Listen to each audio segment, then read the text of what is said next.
I was sitting on the bus with my daughter on our way to the family weekend cabin when a stranger, a woman I'd never met, gripped my arm and said, "Get off this bus right now. Something terrible is about to happen." My heart was pounding. Every instinct told me she was crazy.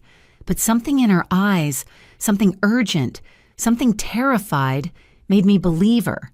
So I got off, but as I stepped down and turned to watch the bus pull away, my entire body went cold at what I had just escaped. Before we go any further, thank you for being here. I mean it. If this moment resonated with you, please take a moment to comment where you're watching from. It means more to me than you think and helps this channel reach more people like you. Also, a small note, this story contains some dramatized elements for educational and storytelling purposes. Any resemblance to real people or real situations is purely coincidental, but the message behind it is very meaningful. I should have trusted my instincts that night, but how could I believe my own daughter wanted me gone? It was 2 a.m. when I woke up. Not because of a nightmare, though God knows I'd have plenty of those later. I woke because of a voice coming from the living room. Rachel's voice. My daughter had been staying with me for the past week. Her apartment's air conditioning broke, she said, and the November chill in South Carolina is no joke. But at 2 a.m. on a Wednesday, that wasn't normal. I moved quietly to my bedroom door and listened. Everything's set for Saturday morning. Rachel's voice was low, almost a whisper. The cabin. Yes, she won't suspect anything. We've been going there every weekend for the past month. It's just routine now. A pause. She was on the phone. With Marcus, I assumed, her boyfriend of 8 months, the too charming real estate agent who always showed up at exactly the right moment. No, I packed everything already. It's in the bag. I'll keep it with me the whole time. Another pause. Marcus, I know it's risky, but we don't have a choice. The money, I can't keep waiting. My hands went cold. The money? She said, I'm the only heir. I asked her 2 months ago, remember? She hasn't written a will yet. If something happens, it all goes to me. The cabin, the savings, the life insurance, all of it. I pressed my hand against the wall to steady myself. She was talking about me, about my assets, about what would happen if I was gone. I'll make sure she doesn't suspect anything. We'll leave Saturday morning just like always. You'll be ready on your end. A longer pause. Okay, I love you too. See you soon. The call ended. I heard her footsteps padding back toward the guest room. I ducked into my bathroom and sat on the edge of the bathtub, my heart hammering. Think, Catherine, think. 5 years ago, my husband Richard passed away. Heart attack. Sudden. Devastating. After 2 years alone in our big house, I sold it for $385,000. I bought a cabin instead a small place near Table Rock State Park for $175,000. The rest, $210,000, went into savings. Plus Richard's life insurance, another $150,000. That cabin became my refuge, my escape from memories that haunted every corner of the old house. But Rachel was furious when I didn't put her name on the deed. Mom, I'm your daughter, she'd said, voice tight with anger. Why wouldn't you put me on it? I didn't tell her the truth. I was scared. Rachel had always been impulsive with money.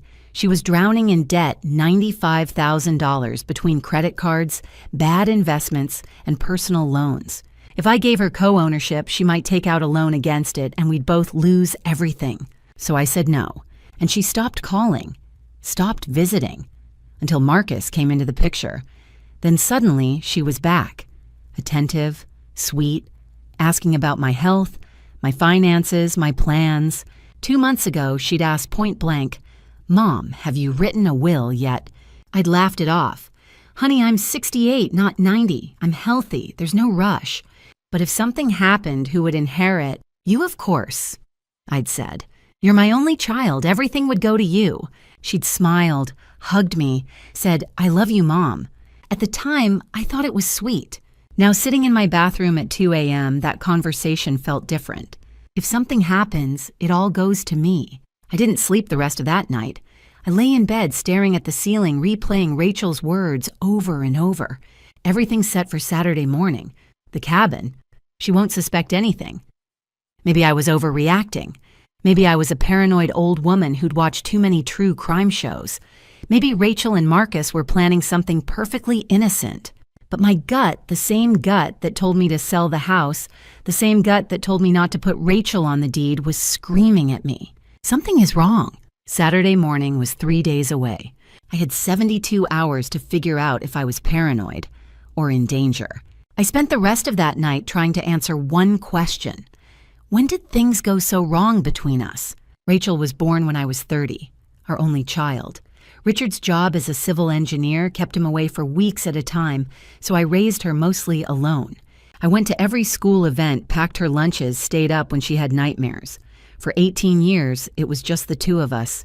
But the day after graduation, she moved out. No college. She wanted to be independent, she said. Within a year, she had a real estate license and was selling houses in Greenville. She was good at it too, confident, charming. She knew how to make people trust her. We became distant.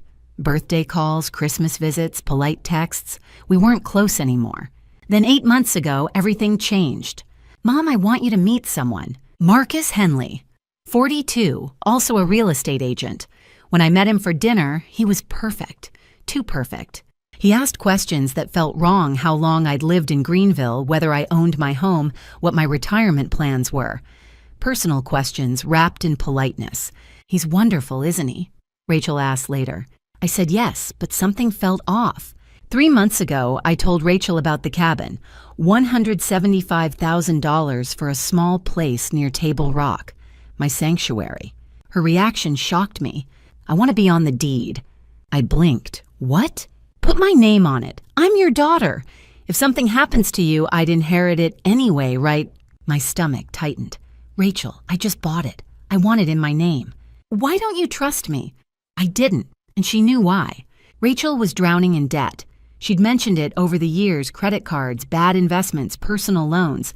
But I didn't know how bad until she asked me directly. Mom, I need $95,000.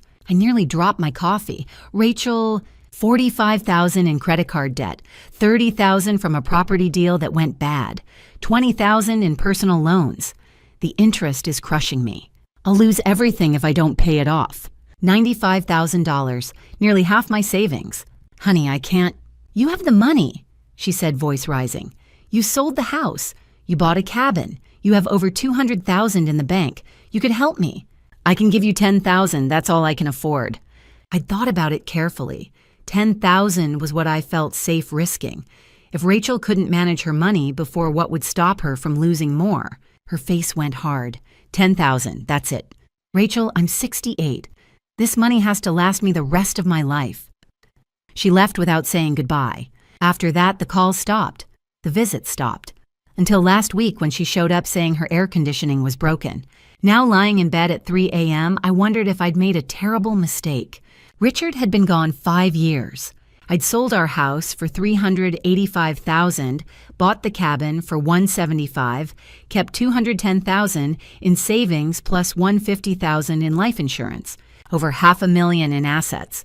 And Rachel knew she was the only heir. I told her 2 months ago when she asked about my will. If something happens to you, that's what she'd said on the phone. Not if something happens. If something happens to you.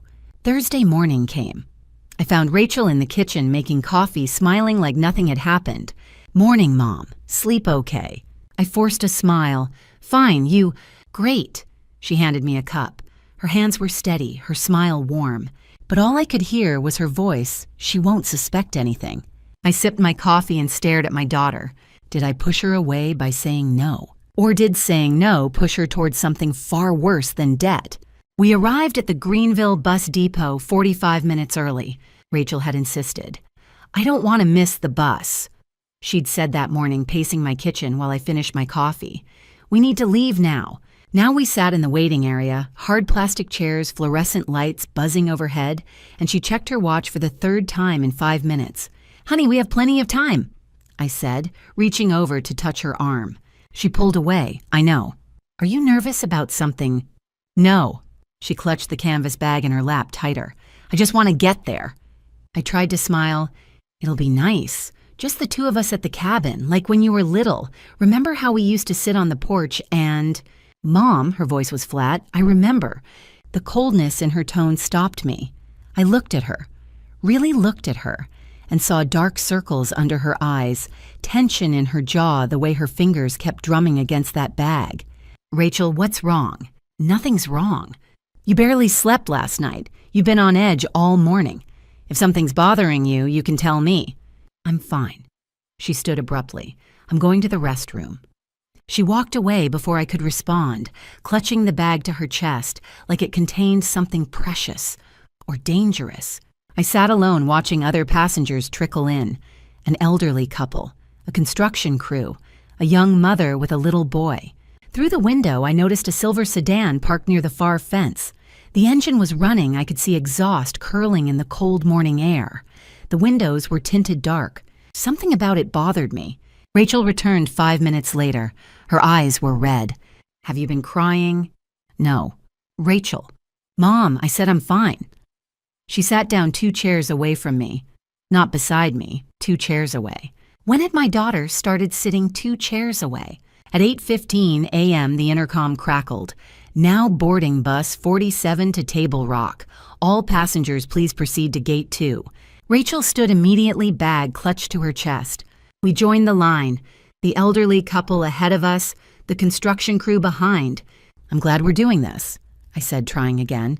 "Spending time together, just the 2 of us. We haven't done that in so long." Rachel didn't answer.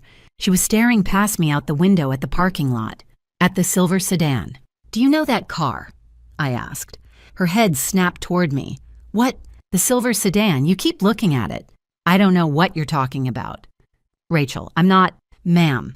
The driver. Frank, according to his nameplate, gestured us forward. Boarding. Rachel climbed the steps quickly. I followed, fumbling for my ticket. Inside, the bus smelled like diesel and old vinyl. Rachel moved down the aisle without looking back.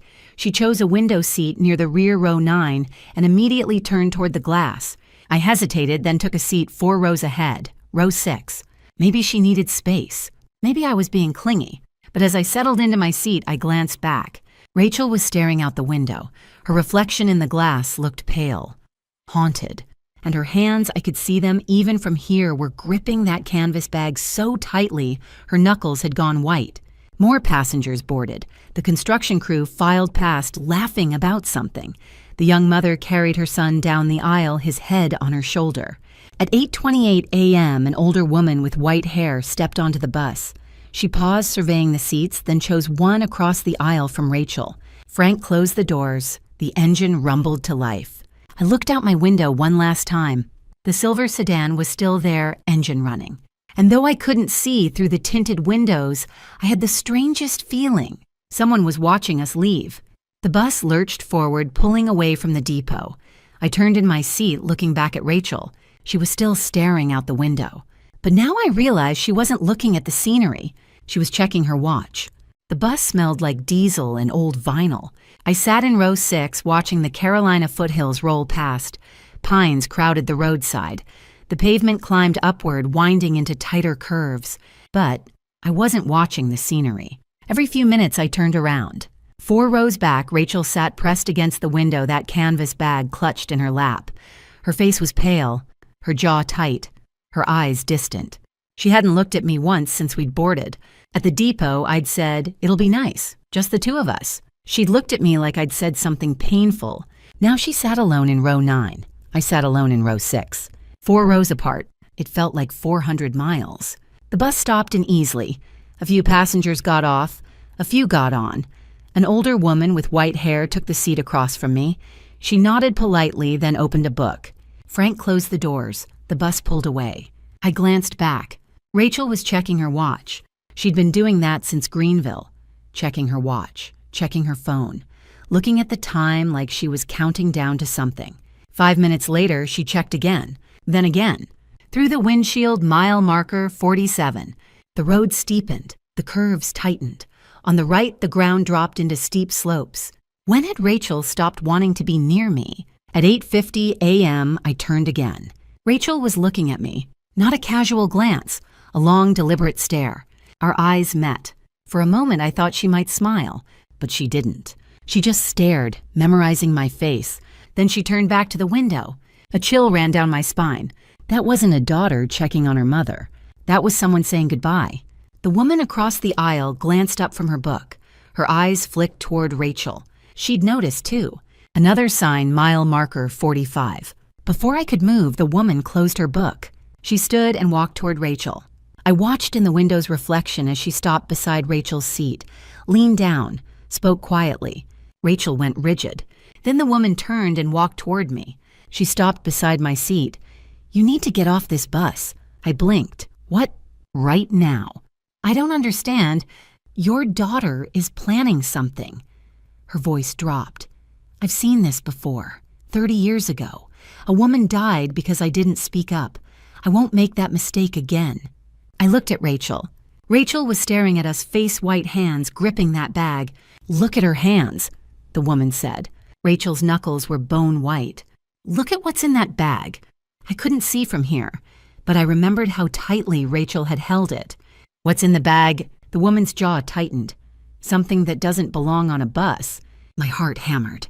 This stranger was telling me my daughter was dangerous, but I thought about the phone calls, Rachel's desperation, Marcus's cold stare, and I thought about that look Rachel just gave me. "Goodbye. We're 10 minutes from the steepest grade on this highway," the woman said. "If I'm right, the brakes will fail. If I'm wrong, you'll think I'm crazy. But if I'm right and you stay, you'll die." I looked at Rachel. She wouldn't meet my eyes. "Driver, stop the bus." Frank glanced at me. "Ma'am, stop the bus. I need to get off." "Mom, no." Rachel's voice cut through the bus, panicked. "Mom, don't." I looked back. Rachel was half standing, face twisted with fear. Not fear of something, fear that I was leaving. "Mom, please don't get off." But I was already moving down the aisle. The woman followed. "Ma'am, we're not at a stop," Frank said. "I don't care, stop the bus." Frank pulled onto a shoulder near mile marker 42. The doors hissed open. I stepped down onto gravel legs, shaking. The woman stepped beside me. "Wait." Rachel was at the door, tears streaming. "Mom, you don't understand." The doors closed. The bus pulled away. Through the window, Rachel's face pressed against the glass. Then the bus disappeared around the curve. I stood on the roadside, wind cold against my face. What have I done? Doris Freeman had been a surgical nurse for 30 years. She knew how to read people the way a patient's eyes shifted when they were hiding pain, the way family members' voices changed when they were lying about how an injury happened. She could spot a lie from across a room. And right now, sitting on bus 47 heading into the South Carolina mountains, she was watching someone lie with their entire body. The young woman in row 9, mid-30s, brown hair, pale face, sat rigid against the window. Her hands were locked around a canvas bag in her lap, knuckles bone white. She hadn't moved in 15 minutes, hadn't looked up, hadn't relaxed her grip. Doris had seen tension before. Road trip nerves, motion sickness, fear of heights. This wasn't that. This was countdown tension. The young woman checked her watch. Doris noted the time, 8:45 a.m. 5 minutes later, the woman checked again, 8:50 a.m. 5 minutes after that, 8:55 a.m. She wasn't checking casually. She was tracking something. Then the woman did something that made Doris's breath catch. She turned in her seat and looked at the older woman 4 rows ahead, her mother Doris assumed. But the look wasn't casual. It was the look you give someone when you're trying to memorize their face, when you're saying goodbye. The look lasted 5 seconds, maybe 6. Then the woman turned back to the window. Doris's heart began to beat faster. She'd seen this pattern before, 30 years ago in the ER at Greenville Memorial. A woman with brake failure. Doris had suspected something was wrong, something deliberate, but she'd said nothing. The woman died. Doris had carried that face with her every day since. Not this time. Doris leaned forward slightly, trying to see what the daughter was holding. The canvas bag sat in her lap, arms wrapped around it. The zipper was slightly open. Through the gap, Doris caught a flash of something yellow. She shifted in her seat, adjusting her angle. There, yellow rubber, thick industrial grade. Gloves, the kind mechanics wore when working with grease and oil. And brake fluid. Doris's hands tightened on the armrests. She looked at the daughter's face, pale, jaw clenched, eyes tracking the road ahead. She looked at the bag, the yellow gloves hidden inside. She looked at the mother 4 rows ahead, gazing peacefully out the window. And suddenly Doris understood. Through the front windshield, she saw a green sign flash past mile marker 43. Doris knew this road. In less than 10 minutes, they'd reach the steepest grade on SC Highway 11, a 40-degree downhill slope with hairpin curves and a cliff that dropped 200 feet. If a bus lost its brakes on that grade, the driver would have seconds to react. And if he didn't react perfectly, the bus would go over the edge. Everyone on board would die. Doris looked at the daughter again. Her breathing was shallow, fast. Her eyes were locked on the road ahead. She's waiting for it. Another sign flashed past mile marker 42. The daughter checked her watch, 8:57 a.m. Her hands trembled where they gripped the bag. Doris made a decision. She would not carry another face for the next 30 years. She would not let another woman die because she was too afraid to act. Not this time. Doris stood up, stepped into the aisle, and crossed to the mother's seat. It was time to speak. I was staring out the window when someone appeared beside me. The older woman from across the aisle. Up close I could see the lines around her eyes, the gray roots in her white hair. Her expression was urgent. "You need to get off this bus," she said quietly. I blinked. "I'm sorry." "Right now, you need to get off."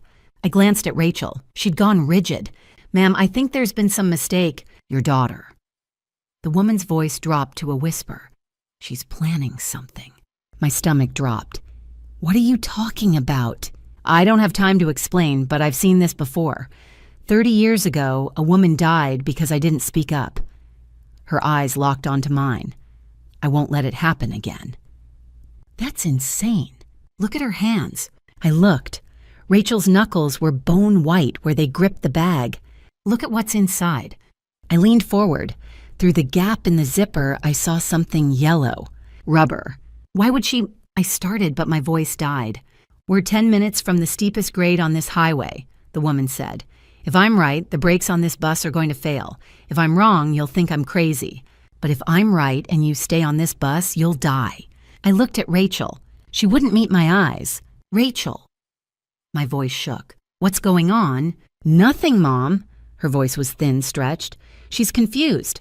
But her face told a different story. My heart hammered. This was absurd. This woman, this stranger, was telling me my daughter wanted me dead. But then I thought about the phone calls, the desperation, the way Rachel had begged me to come on this trip, the way Marcus had looked at me the last time I'd seen him, cold, calculating. "Driver." I stood up. "Stop the bus." "Mom, no." Rachel grabbed my arm. "Please don't." I pulled away. "Let go." Frank glanced at me in the rearview mirror. "Ma'am, we're not at a stop." "I don't care. Stop the bus." "Mom, please." Rachel's voice cracked. "You don't understand." But I was already moving down the aisle. Frank pulled onto a narrow shoulder. The doors hissed open. The older woman followed me down the steps. "Mom, wait." Rachel was at the door now, tears streaming. "Please." The doors closed. The bus pulled away. Through the window, I saw Rachel's face, white, terrified, her mouth forming words I couldn't hear. Then the bus disappeared around a curve. I turned to the woman. "Who are you?" "Doris Freeman." She pulled out her phone. "We need to call the police." In the distance, I heard the bus engine straining upward. Then faintly, something else. Screaming. If you're still here with me, pause for 1 second and think about this if this happened to you. How would you react? Would you trust a complete stranger? Or stay and believe your own child one last time?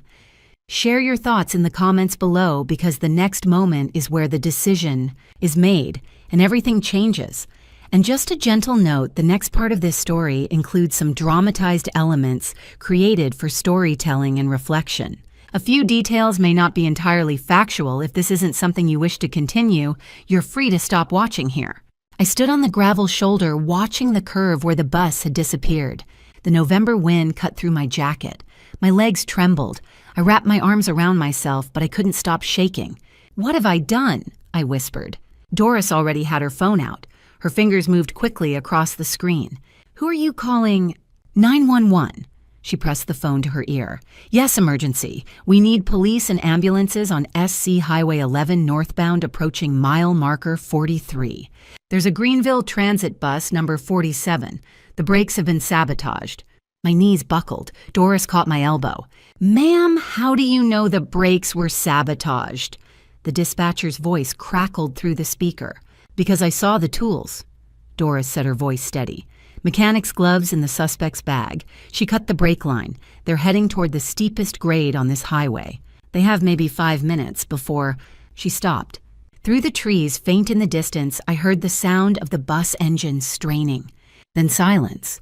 Then a sound I'll never forget. Metal screeching against stone.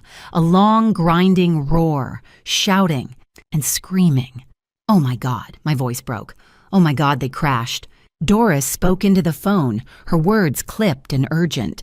"The crash just happened. Send everything. Fire, EMS, police, now." She hung up and turned to me. "Catherine, my daughter is on that bus." I grabbed her arm. "We have to go. We have to—" I started up the road, stumbling on the uneven gravel. "Catherine, wait. She could be hurt. She could be dying. Catherine, it's over a mile uphill. We can't—" "I don't care." Tears streamed down my face. "She's my daughter."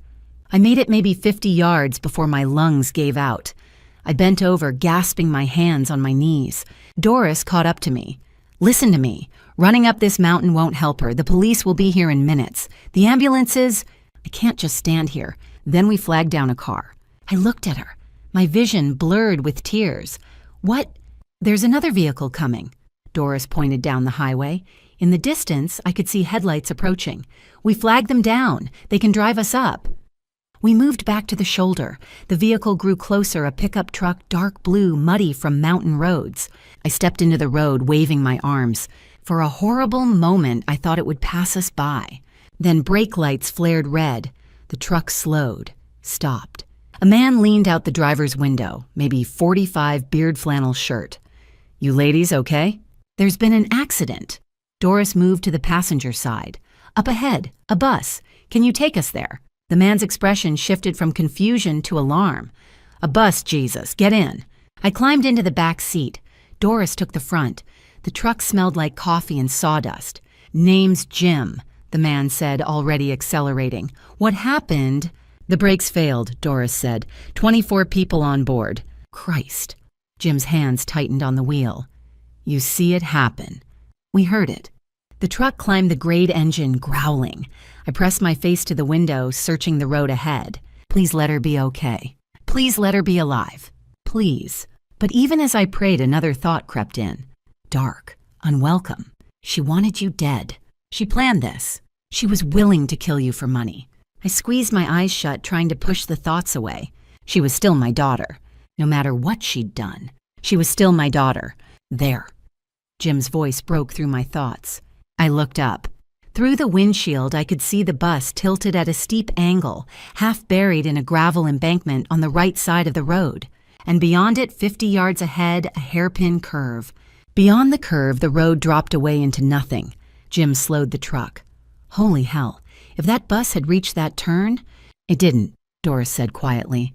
We pulled onto the narrow shoulder. I threw open the door before Jim had fully stopped my boots hitting gravel. And that's when I saw it. A silver sedan, parked about 50 yards beyond the bus engine, running exhaust curling in the cold air. Tinted windows. I couldn't see who was inside, but I knew that car. Or I thought I did. My heart hammered against my ribs. Marcus. Then the sedan's brake lights flared. It began to reverse slowly, deliberately, turned, and disappeared around the bend. Did you see that? I asked Doris. She was already looking at the bus, at the people climbing out. See what? The car. The silver. But when I turned back, it was gone. Maybe I'd imagined it. Maybe my mind was playing tricks. Or maybe it had been real. I didn't know. And somehow that was worse. Jim had driven us up the mountain in less than 5 minutes. The pickup truck's engine growled as it climbed the grade, Frank's name on Jim's lips. Frank Dawson's a good driver. If anyone can stop a runaway bus, it's him. Now standing at the crash site, I prayed Jim was right. People were climbing out of the emergency exit at the rear of the bus. A construction worker in an orange vest helped an elderly woman down. A young mother clutched a little boy to her chest. He couldn't have been more than 6. 2 men in denim jackets steadied each other, limping.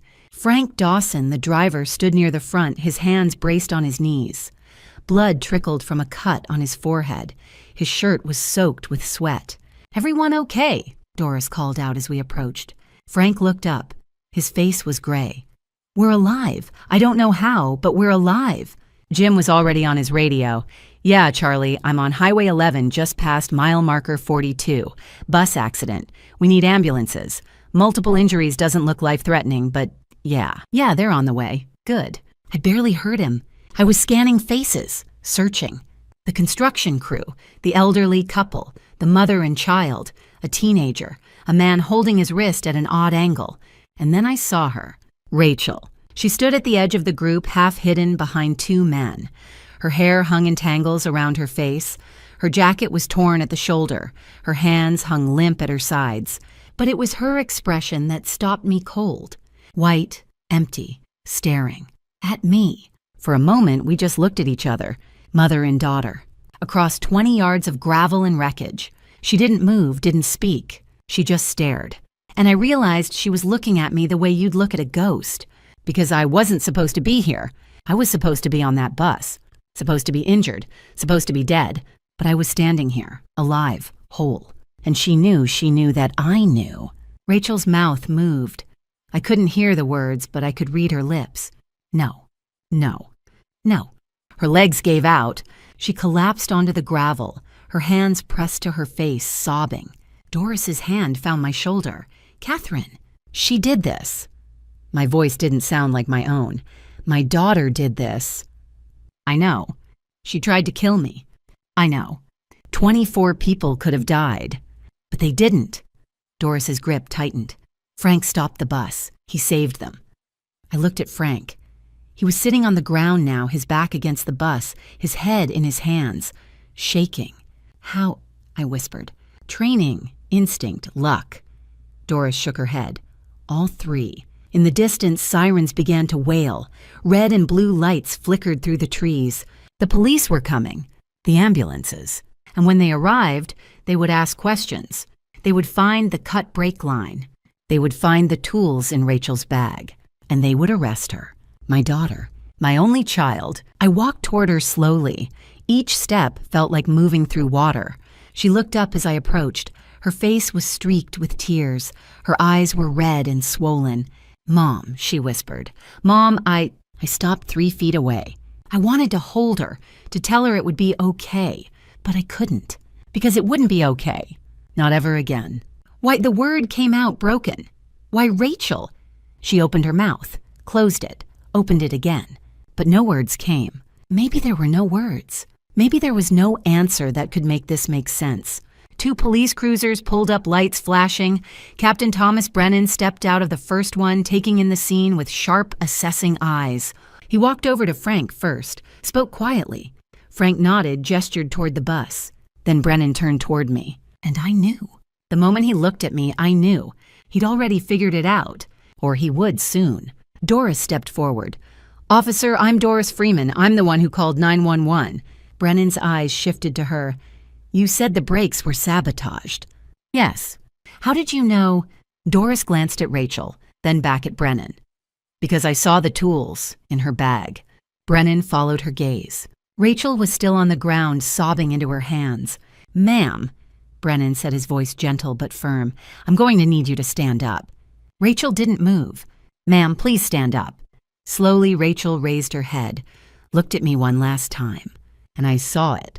Not anger, not defiance, just emptiness. She stood. Brennan moved toward her, one hand on his belt, the other extended. "Ma'am, I need you to put your hands behind your back." Rachel obeyed. Click, click. The sound of handcuffs closing was the loudest thing I'd ever heard. Captain Thomas Brennan arrived at the crash site within 20 minutes of the first police cruiser. He was maybe 55 gray at the temples, with the kind of steady, assessing gaze that made you feel like he was reading your entire life story in 3 seconds.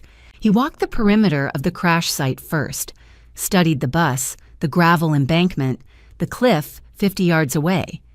Then he spoke to Frank. I couldn't hear what they were saying, but I watched Frank gesture toward the brake pedal, toward the road behind us, toward the curve ahead. His hands shook as he spoke. Brennan nodded, made notes. Then he turned to one of the officers. "Get a mechanic up here. I want that brake line examined. Now." 20 minutes later, a man in coveralls arrived in a tow truck. He crawled under the front of the bus with a flashlight. When he emerged, his expression was grim. "Brake line's been cut," he said. "Clean cut. Not worn. Not corroded. Somebody did this on purpose." My stomach dropped. Brennan's jaw tightened. "You're sure?" "100%. Brennan turned to Detective Angela Price, a younger woman with dark hair and sharp eyes who'd arrived with the second wave of officers. "We're treating this as attempted murder. 24 potential victims. I want everything, passenger interviews, forensics, the works." Price nodded, already on it. "They started with Rachel." An officer approached her where she sat on the ground, still crying. "Ma'am, I need to see your bag." Rachel didn't respond, didn't move. "Ma'am, your bag, please." Slowly, Rachel released her grip on the canvas bag. The officer pulled on latex gloves, opened the bag carefully, and looked inside. His expression changed. "Captain," he called, "you need to see this." Brennan walked over, looked into the bag, then looked at Rachel. "Ma'am, can you stand up for me?" Rachel stood swaying slightly. "What's your name?" "Rachel." Her voice was barely a whisper. "Rachel Morrison." "And what's in the bag, Rachel?" She didn't answer.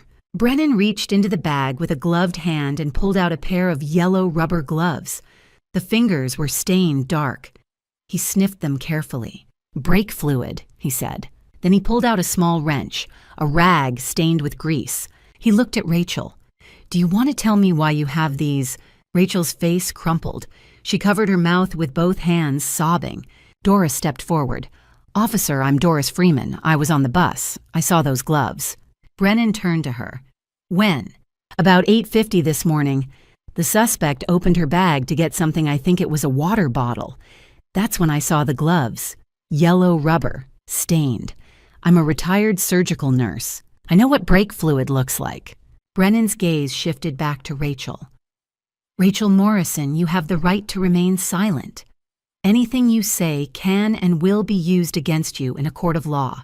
You have the right to an attorney." "I did it." Rachel's voice was flat, empty. "I cut the brake line, Friday night, at the depot." "Rachel, don't—" I started forward, but an officer held me back. "Ma'am, please stay where you are." "She's my daughter." Brennan finished reading the Miranda rights. "Do you understand these rights as I've explained them to you?" Rachel nodded. "I need a verbal answer." "Yes." "Do you wish to speak to an attorney?" Rachel shook her head. "No, I'm done lying." They put her in the back of a police cruiser. I watched through the window as they buckled her in. Her face was blank, hollow, like she'd already left her body. Detective Price approached me. "Mrs. Morrison, I know this is difficult, but we're going to need to take your statement. Can you come to the station now?" "Within the next few hours, yes." I nodded numb. Price's expression softened slightly. "Your daughter is cooperating. She's talking. That's good. For everyone." "What is she saying?" "I can't discuss that yet, but you'll hear it. Soon." Price paused. "Is there someone who can drive you? You shouldn't be alone right now." Doris stepped up beside me. "I'll take her." Price nodded. "Thank you." As the police cruiser pulled away with Rachel inside, I felt something crack inside my chest. My daughter, my only child, arrested for trying to kill me. Doris's hand found mine. "Come on, let's get you somewhere quiet." But I couldn't move. I stood on that gravel shoulder watching the cruiser disappear around the curve. And I thought this morning I woke up excited to spend the weekend with my daughter. Now she's in handcuffs, and I don't even know who she is anymore. I sat in the corner of the Greenville Police Department's waiting area, clutching a styrofoam cup of coffee I hadn't touched. Doris sat beside me, her hand resting on my knee. Captain Thomas Brennan had arrived at the crash site within 20 minutes. By the time the ambulances left, everyone battered but alive. He'd already begun piecing it together. Brake failure. Sabotage. A mother who'd been warned to get off the bus by a stranger who'd seen it coming. And a daughter who'd begged her to stay on. Now through the window of interview room 2, I could see Rachel. She sat hunched in a metal chair, her hands cuffed in front of her. Her orange jumpsuit looked 2 sizes too big. Her hair hung limp around her face. She wouldn't look up. Detective Angela Price stood across from her, a thick file open on the table between them. "Mrs. Morrison." A voice behind me. I turned. Captain Brennan gestured toward his office. "Can we talk?"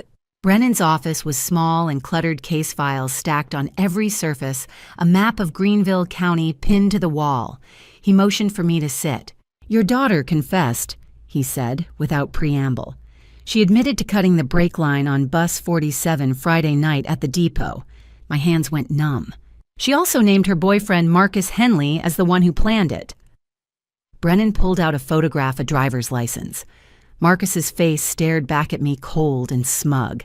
"He's not in Greenville. He's in Atlanta. Has been since Friday evening." "Atlanta," I whispered. Brennan nodded. "We contacted Atlanta PD and the Georgia Bureau of Investigation. They tracked his credit card hotel charges at the Marriott downtown meals, even a client meeting Saturday morning at 7:30. He built himself an airtight alibi." "Then how?" "He didn't need to be here," Brennan said.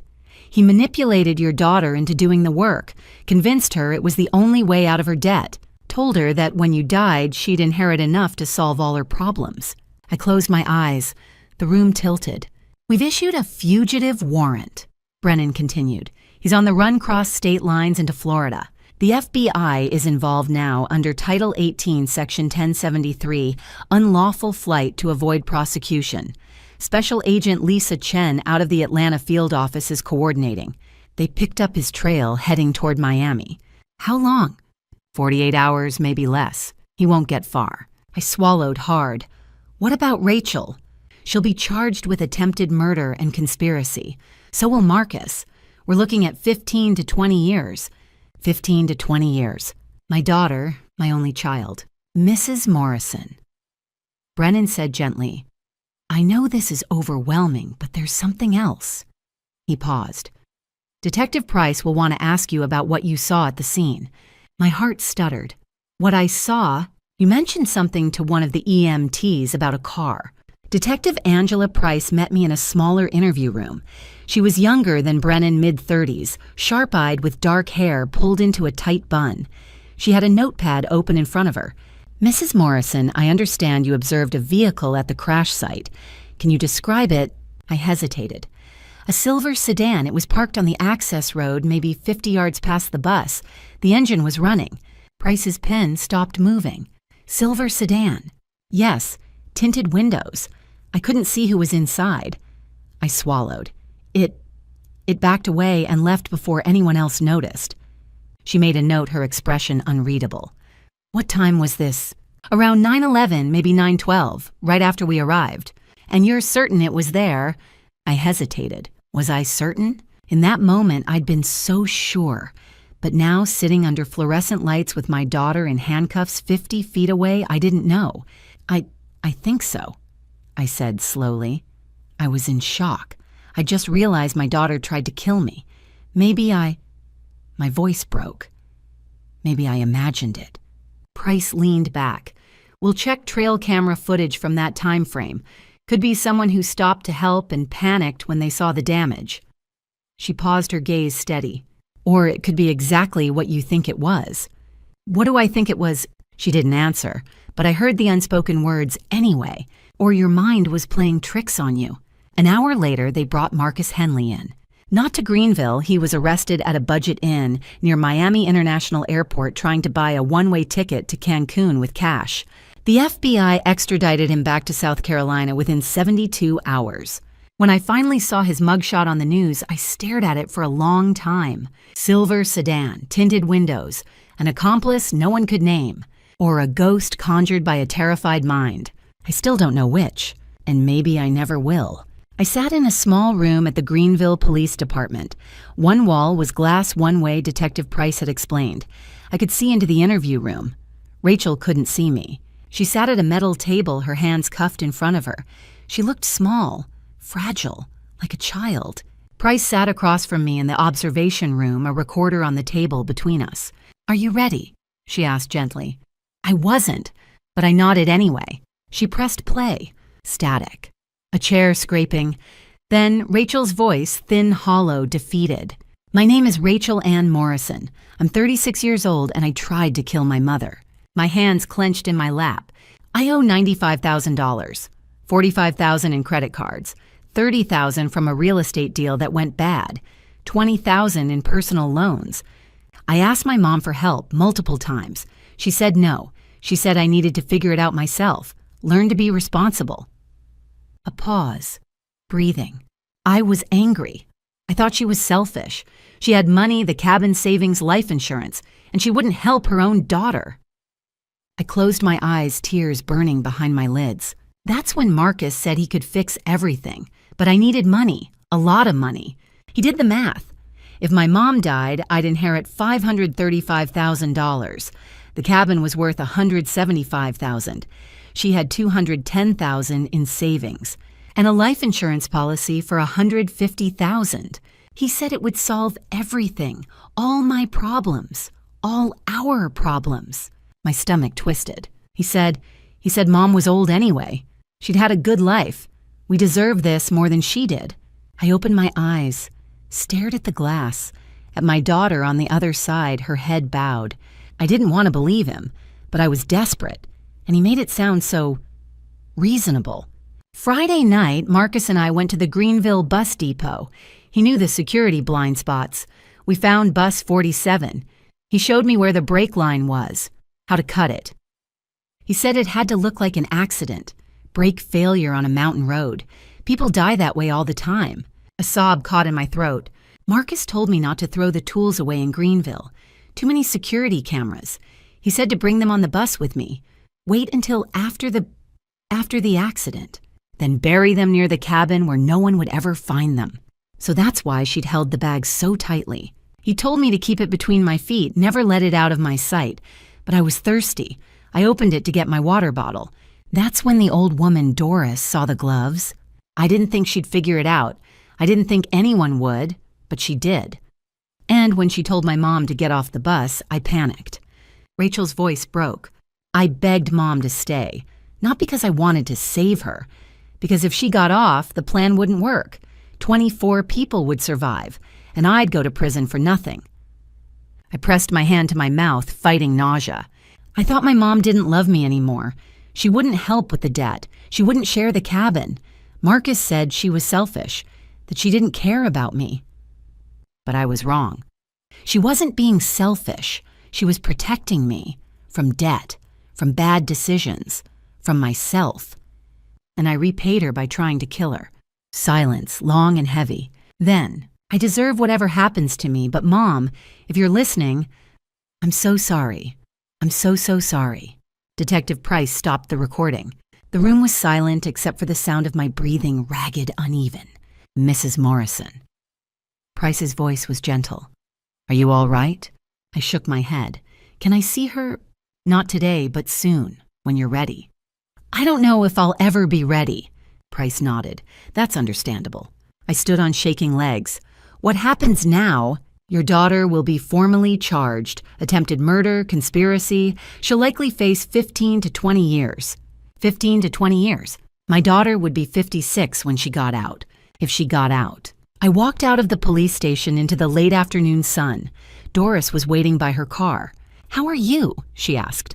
I didn't answer. I couldn't. I just got in the car, buckled my seatbelt, and stared straight ahead. Doris started the engine. We drove in silence. Finally, I spoke. I raised a daughter who valued money more than my life. My voice was hollow. Where did I go wrong? Doris didn't answer, because there was no answer. I couldn't go back to the cabin. Not yet, maybe not ever. So I stayed with Doris. She had a small house on the edge of Greenville, white clapboard, a front porch with rocking chairs, a garden that needed weeding. She gave me the guest room and didn't ask questions when I couldn't sleep. 3 nights in a row, I woke up screaming. The dream was always the same. The bus careening off the cliff, Rachel's face in the window, the sound of metal tearing glass shattering, and then nothing. On the 3rd morning, I found Doris in the kitchen making coffee. Rough night, she asked. I nodded, sinking into a chair. How do you do it? Do what? Sleep. My voice cracked. How do you close your eyes and not see it? Doris poured 2 mugs of coffee and sat across from me. For a long moment, she didn't speak. Then she said, how did I know? I blinked. What? You've been wanting to ask me since Saturday. How did I know what your daughter was planning? She wrapped her hands around her mug. So ask. How did you know? Doris took a slow breath. 30 years ago, she said, I was a surgical nurse at Greenville Memorial. One Friday evening, a woman came into the ER car accident. She was 65, frail, barely conscious. Brake failure on a mountain road, she'd crashed into a guardrail. I listened, my coffee growing cold. Her son brought her in, mid-40s, calm, too calm. Doris's eyes grew distant. While we were working on his mother, he stood outside the trauma room and asked the attending physician 2 questions. First, is she going to make it? Second, did she have a will? My stomach twisted. Not is she in pain, not can I see her. Did she have a will? Doris's voice hardened. She coded twice. We brought her back the first time. The second time we couldn't. I'm sorry, I whispered. After she died, I went to her room to gather her belongings. That's when I saw it. Doris met my eyes. A pair of mechanic's gloves in her son's jacket pocket. Yellow rubber. Stained dark. I went cold. I should have said something. Doris continued. I should have told someone. But I didn't have proof, just a feeling. And who listens to a feeling? What happened to him? 2 weeks later, the police found evidence. The brake line had been cut. But by then, the son had a lawyer. He claimed his mother's car was old, poorly maintained. The case went cold. Doris's jaw tightened. He collected the life insurance, $50,000, and he walked free. Silence filled the kitchen. For 30 years, Doris said quietly, I've carried that woman's face with me. I see her every time I close my eyes, and I think I could have saved her if I'd just spoken up, if I'd just trusted my instincts. She reached across the table and took my hand. When I saw your daughter on that bus, the way she held that bag, the way she checked her watch, the way she looked at you, I knew. I'd seen it before, and I made a choice. Her voice broke. I would not let that woman's death be for nothing. I would not let another mother die because I was too afraid to speak.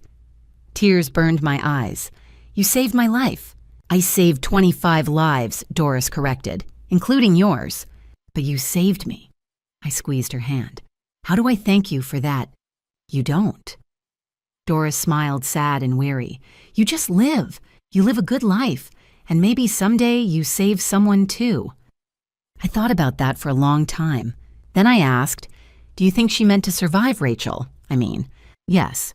So she would have inherited everything, the cabin, my savings, the life insurance. $535,000, Doris said. Detective Price told me. I closed my eyes. My daughter was willing to kill me for $500,000. Your daughter was desperate, and desperate people do terrible things. Does that make it better? No, Doris said, but it makes it human. We sat in silence, the morning light slanting through the kitchen window. Finally, Doris stood. Come on, I'm making pancakes. I'm not hungry. I don't care, you need to eat. She pulled out a mixing bowl and started cracking eggs. And for the first time in 3 days, I felt something other than grief. I felt grateful. Because this woman, this stranger who'd been carrying 30 years of guilt, had seen the signs, had trusted her instincts, had spoken up, and she'd saved my life. 1 week later, I made the decision. I drove to the Greenville County Detention Center alone. Doris had offered to come, but I told her no. This was something I had to do myself. The building was gray concrete and chain-link fences surrounded by razor wire that glinted in the afternoon sun. I parked in the visitor's lot and sat in my car for 10 minutes staring at the entrance. My hands were shaking. Finally, I forced myself to walk inside. The lobby smelled like disinfectant and stale coffee. I signed in, passed through a metal detector, and was led down a long hallway lined with scuffed linoleum and flickering fluorescent lights. The visiting room was small, a handful of tables bolted to the floor, plastic chairs. A guard by the door arms crossed expression blank. I sat down and waited. When the door opened and Rachel walked in, I barely recognized her. She wore an orange jumpsuit that hung loose on her thin frame. Her hair was tangled and greasy, pulled back in a messy ponytail. Her face was pale, hollow. Her eyes were swollen and red, like she hadn't stopped crying since the day she was arrested. She looked 10 years older. She sat down across from me, her hands trembling on the table. She wouldn't meet my eyes. I looked at her for a long time, trying to reconcile this broken woman with the daughter I'd raised. Then I asked the only question that mattered. "Why?" Rachel's face crumpled. Tears spilled down her cheeks. "I'm so sorry, Mom," she whispered, voice hoarse. I was desperate. I didn't know what else to do. "You could have asked me for help." "I did," her voice broke. "You said no." "I said no to giving you $95,000 because I knew you'd lose it. You were drowning in debt, Rachel. If I'd given you that money, it would have disappeared in 6 months." She stared at the table, tears dripping onto the surface. "Marcus said you didn't love me anymore," she said, barely audible. "He said you were selfish, that you had all this money, the cabin, the savings, the insurance, and you wouldn't share any of it because you didn't trust me. And I believed him." I felt a sharp pain in my chest. "I didn't share it because I was trying to protect you. The cabin was supposed to be yours someday. I just didn't want you to lose it before that happened." She looked up, eyes red and desperate. "I know that now," she whispered, "but it's too late." Silence hung between us. "You're going to prison for 15 to 20 years, I said, voice steady. "Marcus, too. Was it worth it?" Rachel shook her head, tears streaming. "No, I've lost everything. My career, my freedom, my future, and you. I've lost you, Mom." Something twisted inside me. For a moment, just a moment, I wanted to reach across the table and hold her. She was still my daughter, still the little girl who used to climb into my lap and ask me to read her stories. But she was also the woman who had tried to end my life, who had crawled under a bus in the middle of the night and cut the brake line, who had sat 3 rows behind me on that bus, counting down the minutes until I would die. I stood up. "I'll forgive you someday," I said quietly, "but not today, and not for a long time." Rachel looked up, face pale and tear-streaked. "I understand," she whispered. I turned and walked toward the door. Just before I stepped out, I glanced back. Rachel was still sitting at the table, her head in her hands, shoulders shaking with silent sobs. I walked out. The door locked behind me with a heavy metallic click. As I walked down the long hallway and back into the parking lot, I felt the weight of everything settle over me. I wasn't just saying goodbye to Rachel. I was saying goodbye to the daughter I thought I knew, the daughter who loved me, who needed me, who would never hurt me. That daughter had never existed. She'd been an illusion, a story I'd told myself for 38 years. And now the story was over. 2 months after I visited Rachel in prison, I put the cabin up for sale. I couldn't go back to Table Rock. Every time I thought about that place, I saw the bus Rachel's face the steep grade of Highway 11. The cabin sold in 3 weeks for $175,000. I took the money and left Greenville. I moved to Charleston. Doris had told me it was a good place to start over. "The ocean helps," she'd said. "It reminds you the world is bigger than your pain." I found a small apartment near the historic district 10 minutes from the harbor. 1 bedroom, tiny kitchen, a balcony with a view of the Atlantic. Every morning I woke to the sound of waves and seagulls. It was the first time in months I'd slept through the night. My cousin Helen lived in Charleston. When I called to tell her I was moving, she showed up the day I arrived with a casserole, a bottle of wine, and a hug that lasted 5 minutes. "You don't have to talk about it," she said, "but I'm here if you do." I didn't talk about it, not yet. But Helen came by twice a week anyway. She brought groceries, helped me unpack, sat on the balcony, and told me stories about her kids, her job, her neighbors. She filled the silence, and slowly the silence became less suffocating. I started a routine. Every morning, I walked to the waterfront. I'd buy coffee from a shop near the harbor and sit on a bench overlooking the water. I watched the boats, the tourists, people living their normal, uncomplicated lives. At first, I didn't talk to anyone. But after a few weeks, the barista started recognizing me. "The usual," she'd ask with a smile.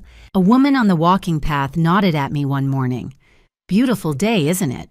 "It is," I said. Small things, small connections, but they mattered.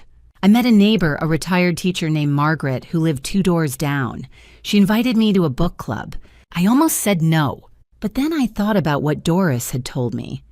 "You're stronger than you think." So I went. I sat in a room full of strangers and listened to them argue about a novel I hadn't read. For 2 hours, I didn't think about Rachel. I didn't think about the bus or the brake line or the confession. I just listened. It wasn't much, but it was something. Rachel sent me 3 letters from prison.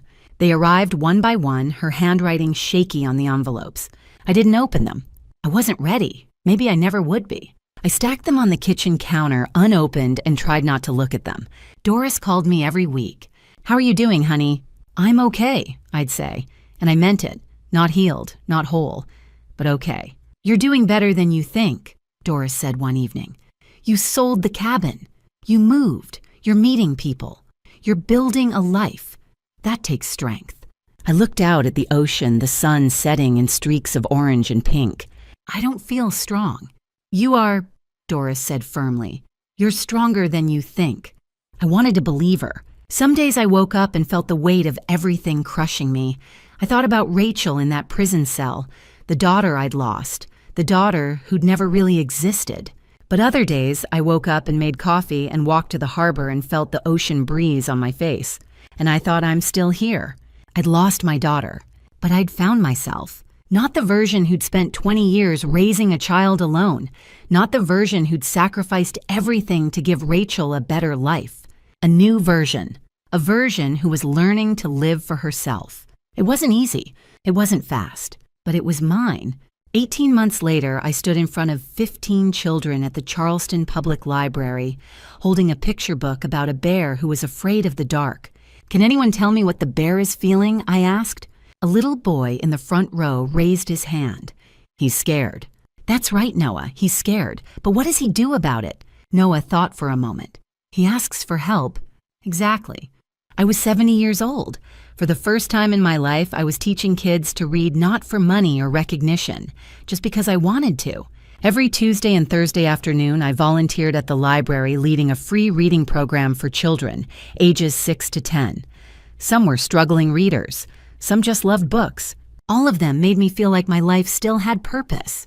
Noah was one of them. He was the same little boy I'd seen on Bus 47 that Saturday morning, clinging to his mother Amanda as the bus careened down the mountain with no brakes. Now he was 6, and he was learning to read. After class, Amanda came to pick him up. She smiled as Noah ran over, clutching the book I'd lent him. "He talks about you all the time," Amanda said, "his favorite teacher. He's a sweet kid." Amanda's smile faded slightly. "You saved my son's life that day, and now you're teaching him to read. You're a blessing, Catherine." My throat tightened. "I'm just glad we're all still here," I said softly. That evening, Doris came to visit. We met at a cafe near the harbor. We sat outside the ocean breeze, warm and salty, the sun setting in streaks of gold. "You look good," Doris said. "Really good."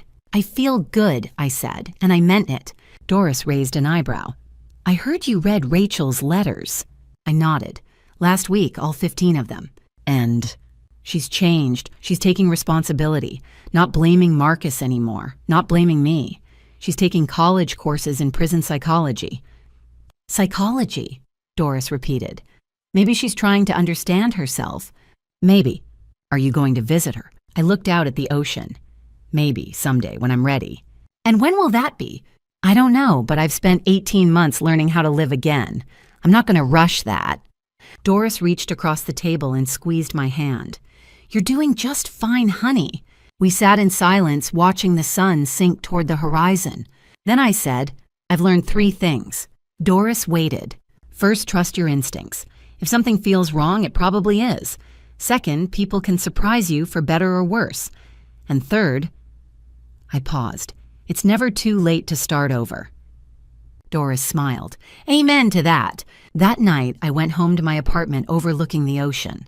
I made tea, sat at my kitchen table, opened my laptop. I stared at the blank screen for a long time. Then I started typing. "The Day I Got Off the Bus" by Catherine Reeves. I didn't know when I woke up that Saturday morning that my daughter was planning to kill me. I wrote for 2 hours. When I stopped, I sat back and read what I'd written. It wasn't finished. It might never be finished, but it was a start.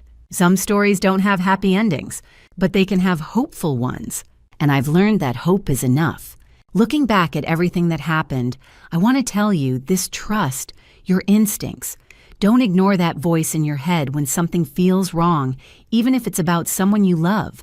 Family drama stories like mine aren't rare. Grandma stories often get dismissed as paranoia, but sometimes we see things others don't. I've learned that family drama stories can teach us the hardest lessons.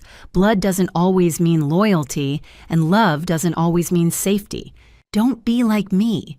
Don't wait until you're standing on the edge of danger to listen to your gut. God gave us instincts for a reason. God put people like Doris in my path when I needed them most. And God gave me a second chance. Not everyone gets that. Grandma stories matter because we've lived long enough to recognize patterns and red flags. These grandma stories are warnings, not entertainment. Family drama stories teach us to protect ourselves even from those we love most. My advice: set boundaries, protect yourself, and remember, it's never too late to start over. If my story helps even one person trust their instincts and walk away from danger, then it was worth telling. Final note: this content contains dramatized storytelling elements for educational purposes. Some details are fictionalized, but the lessons and messages are entirely valuable. If this style doesn't suit you, that's okay. Please seek content that better fits your needs.